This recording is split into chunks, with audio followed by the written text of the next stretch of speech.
High friends welcome to kitchen craftings. केमन आछो बंधुरा तोमरा सबाई? आशा करछि सकलेई सुस्थ एवं भालो आछो।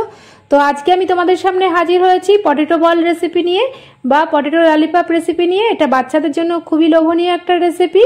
एटा बाच्चारा टिफिने पेले खुबই खुशी हये जाय। ताछाड़ा बाड़ीते अतिथि एले हट करे तोमरा एटा दिয়েও अतिथि आप्यायन करते पारो। तोमरा एटा पछंद मतन तोमादेर जार जार पछंद मतन सस दिए एटा तोमरा सार्व करते पारो। আর দেখতে পাচ্ছো এগুলো কতটা খাস্তা এবং মুচমুচে হয়েছে। আশা করছি রেসিপিটি তোমাদের ভালো লাগবে। ভালো লাগলে লাইক কমেন্ট শেয়ার করার অনুরোধ থাকলো।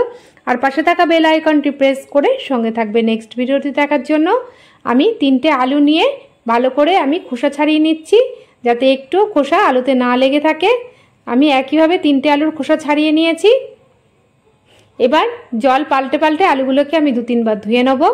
আলুতে একটা কালার করা থাকে, ভালো করে না ধুলে একটা কষ থাকে আলুতে। আমি দুবার জল পাল্টে পাল্টে আমি ধুয়ে নিলাম।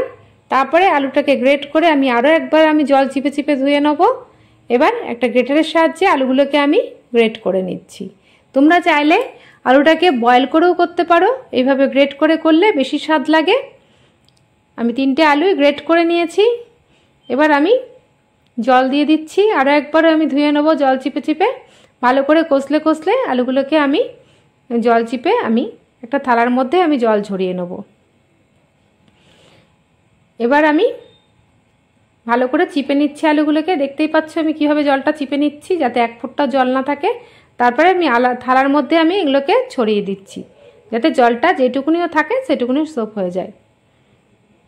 সব আলুগুলো আমি একভাবে আমি জল ঝরিয়ে নিয়েছি। এবার আমি ওপর থেকে দিয়ে দেবো স্বাদ মতন লবণ আর দিয়ে দেবো একটুখানি কর্নফ্লাওয়ার। তোমরা চাইলে এটা কর্নফ্লাওয়ারের বদলে এটা ময়দাও ব্যবহার করতে পারো।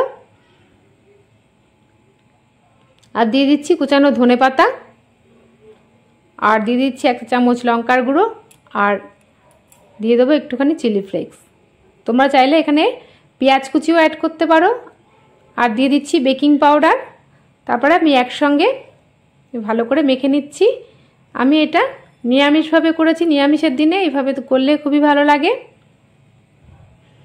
এবার আমি গোল গোল শেপে আমি এগুলোকে রেডি করে নেব। আমি আগের থেকে হাতে একটু তেল দিয়ে নিয়েছিলাম। তোমরা চাইলে লম্বা লম্বা শেপেও করতে পারো। আমি যেহেতু পটেটো বল রেসিপি করছি তার জন্য আমি গোল গোল শেপে এগুলো শেপ দিচ্ছি। গোল গোল করে শেপ দিলে এটা দেখতে খুবই ভালো লাগে। আমি একইভাবে সবগুলোকে আমি গোল গোল শেপে রেডি করে নিচ্ছি। সবগুলো আমার প্রায় রেডি হয়ে গেছে। এবার আমি এগুলোকে ফ্রাই করে নেব। এবার আমি ওভেনটা ধরিয়ে দিয়েছি, তারপরে আমি ফ্রাই প্যান বসিয়ে দিয়েছি। ফ্রাই প্যানটা গরম করে নিয়ে দিয়ে দিচ্ছি একটু রিফাইন অয়েল। তেলটা গরম হয়ে গেলে আমি বলগুলোকে আমি গোল্ডেন ব্রাউন কালার করে ভেজে নেব। ফ্লেমটাকে মিডিয়াম টু লোতে রেখে ফ্রাই করতে হবে। ফ্লেমটা যদি হাই থাকে তাহলে উপরটা আগে পুড়ে যাবে, ভেতরটা কাঁচা থাকবে। আমি লো ফ্লেমে এগুলোকে ফ্রাই করে নিচ্ছি। আমি এপিট ওপিট করে লাল করে আমি ভেজে নিচ্ছি। দেখতেই পাচ্ছ কতটা সুন্দর হয়েছে। আর এইভাবে ফ্লেমটাকে লোতে রেখে করলে খুবই সুন্দর মুচমুচে এবং খাস্তা হয়। সব বলগুলো আমার এপিট ওপিট করে আমার ফ্রাই হয়ে গেছে। এবার আমি একটা প্লেটের মধ্যে এটাকে তুলে নিচ্ছি। সব বলগুলোকে আমি একইভাবে তুলে নিয়েছি।